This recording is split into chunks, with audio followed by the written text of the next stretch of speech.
Hello, good evening, good morning, good day po sa ating lahat. Ayan, welcome po sa ating Munting Tinig channel. O sa mga hindi pa po nakapag-subscribe at saka naka-like, mag-subscribe na kayo, mag-like at saka syempre share ninyo po itong video. Grabe pala no, 300 to 400 or 500,000 ang mga offer sa mga government vlogger para lamang po bumaliktad. Simba ko lang, sana wala pong madala ng mga pro-government vlogger dahil naniniwala pa rin ako na talagang prinsipyo pa rin ang maninindigan sa punto na ito. Kaya grabe no, tiba-tiba. So ibig sabihin, marami pala talaga yung pera ng mga anti-government. Kasi ginagawa nila ngayon ng paraan na mag-offer ng mga pera sa mga pro-government vlogger para bumaliktad. So makakaasa po kayo na patuloy tayong magbabantay at syempre huwag tayong madala sa mga ganyang klaseng mga style no nang gustong pabagsakin ang ating gobyerno at syempre yung ating mahal na Pangulo. Alam natin mainit yung pera. Sino ba naman ang hindi nangangailangan ng pera ngayon? Pero sa punto na to makakaasa po kayo na ang host ng channel na ito ay hindi po madala sa mga ganyan. Kaya mag-ingat tayo sa mga vlogger na mga pinapanood natin at mag-ingat tayo sa galaw ng mga kampo ng mga gustong pabagsakin ng gobyerno. Kasi gagamit sila ng pera. Kasi alam nila na pinagkakatiwalaan ngayon ang mga pro-government vlogger. At kahit papano nagawa po ng mga nagboluntaryo na mga social media influencers na tinaguri ang mga political vlogger para ipaalam po sa taong bayan kung ano po yung mga magaganda na mga nangyayari dito po sa ating bansa under Marcos leadership na wala pong hinihintay na kapalit na hindi po nakalagay ang pangalan sa payroll. Ito po ang katotohanan na talagang hindi po kayang tanggapin ng mga naniniwala sa kabilang kampo, sabihan natin, sa kampo ng mga Duterte. Kasi palaging pinapasaring na ang mga Marcos vlogger di umano, no, actually nga naniniwala ako na talagang hindi naman po nag-organize si PBBM ng mga vlogger. Ito ay talagang voluntary lang.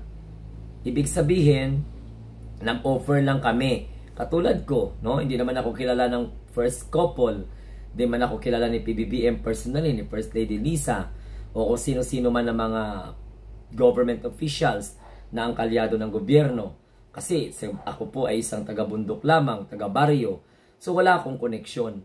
Kaya ina-assure ko ang mga kababayan po natin na nagtiwala sa Munting Tinig TV, no? At siyempre sa inyo kay Sir Glenn, na hindi po madadala sa kahinumat offer para lamang po iwan ang pagsuporta sa administration.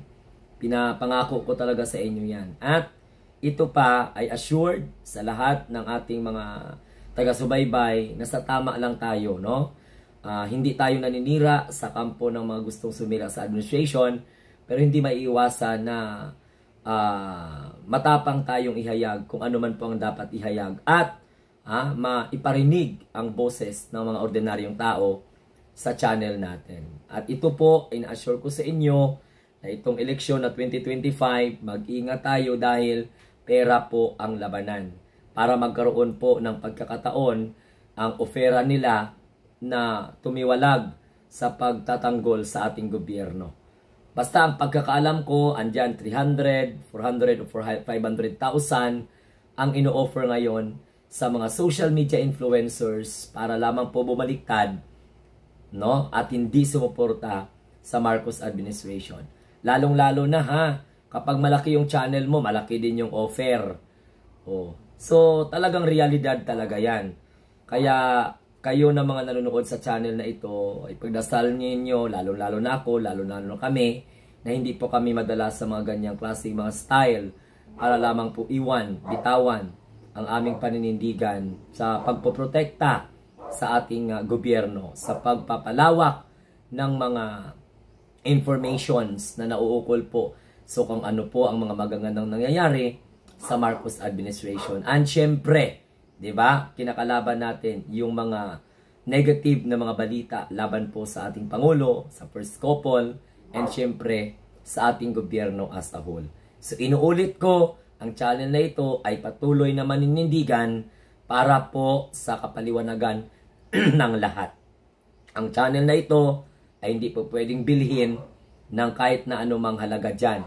So siguro pwede nila tayong i-blackmail, pwede nila tayong siraan, pwede nila tayong pahihinain, emosyonal, upang mawala yung suporta natin sa gobyerno. Pero makakaasa po kayo, hanggat dyan kayo na mga naniniwala sa channel na ito, naniniwala sa gobyerno, naniniwala sa Pangulo, patuloy po na magiging malakas at magiging matatag tayo para masalungat natin yung mga black propaganda laban po sa ating gobyerno.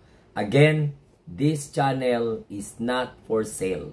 Kahit na sinasabi pa ng iba dyan na may mga offer na silang mga nare-receive, okay, gumagalaw na ang kalaban para busalan ng pera, patatahimikin, oo, itumba ng sapilitan ang prinsipyo at paninindigan para sa gobyerno, ay po hindi tayo pwedeng madala dyan. Okay? So mag-ingat po kayo na mga nanonood, dapat mag-ingat din kayo, magsuri din kayo. Pag alam ninyo na hindi na sumusuporta sa ating gobyerno, then the decision is yours. Again, patuloy po ako na humihikayat sa aking mga kababayan na suportahan po natin ang ating gobyerno no matter what might happen. I do believe that the government that we have at this point of time is not perfect, but it doesn't mean na hindi na po tayo magsuporta sa ating gobyerno, because we have an excellent president, and that is President Bongbong Marcos Jr. Sa mga gustong sumira sa administration, kami po ng mga ordinaryong mamamayan ay nakaantabay at nag-oobserba lang sa mga galaw ng mga anti-government. Hindi namin papayagan na maloko nyo kami. Hindi kami papayag na mamanipulate ninyo ang utak ng ating mga kababayan. Lalaban kami para ipaalam palagi sa taong bayan ng pagsuporta sa gobyerno ay nasa tamang landas. Magtulungan tayo. Huwag tayong matulad sa iba na sariling bansa natin, sinisiraan natin. Sariling gobyerno natin, sinisiraan natin. Okay? So, yan ang nais ko lamang pong sabihin sa inyo, na ang kampo ng gustong pabagsakin ng gobyerno, agawin ng pagkapangulo ng ating mahal na PBBM, ay gumagawa ng paraan, gumagapang para nang sa ganon mawala ang tiwala at suporta ng mga malait o malaki na social media influencers na talagang nakakapagbigay po kapaliwanagan para mas lalo po tayong magbigay ng tapat at pagmamahal sa ating inang bayan sa pamamagitan ng pagtiwala natin sa ating mahal na Pangulo.